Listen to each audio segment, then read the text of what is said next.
पिता और पुत्र पवित्र आत्मा के नाम पर आमीन।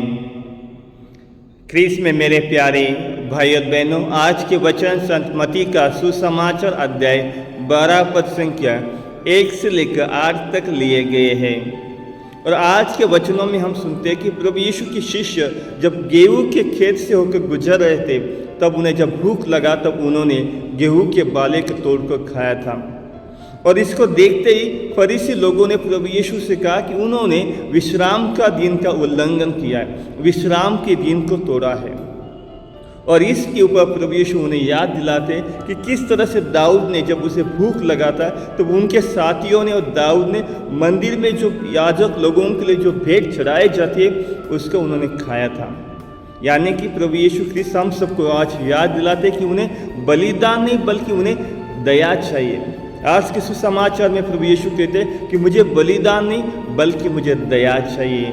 ख्रीस्त में मेरे प्यारे भाई और बहनों, प्रभु यीशु हम सबको आज दया करने के लिए बुलावा देते हैं। जैसे कि हम सुनते हैं कि संत यूहन्ना का सुसमाचार अध्याय 5 पद संख्या 1 से 10 तक हम सुनते हैं कि वहाँ पे एक बेतसैदा के पुल के पास एक व्यक्ति जो 38 साल से बीमार था, और जैसे प्रभु यीशु ने उससे देखा, वो दिन था सब्बात का दिन यानी कि विश्राम का दिन, और उसी दिन प्रभु यीशु ने उसको चंगाई प्रदान की थी।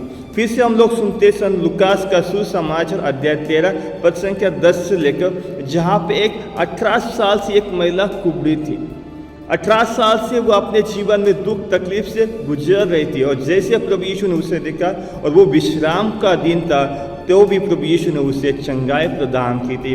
क्योंकि प्रभु यीशु के लिए जीवन सबसे महत्वपूर्ण है। ईश्वर ने जो जीवन हमें दिया है उसने अपने प्रतिरूप से बनाया है, अपने पसंद से बनाया, और इसीलिए प्रभु यीशु हम सबसे आज कहते हैं कि उन्हें बलिदान नहीं लेकिन दया चाहिए। जैसे प्रभु यीशु उन लोगों को देखता है जो दुख और तकलीफ में, चाहे वो विश्राम का दिन हो या कौन सा भी दिन हो, प्रभु यीशु ने उन्हें तुरंत चंगाई प्रदान की थी। आज हम सबको प्रभु यीशु यही करने के लिए बुलावा देते।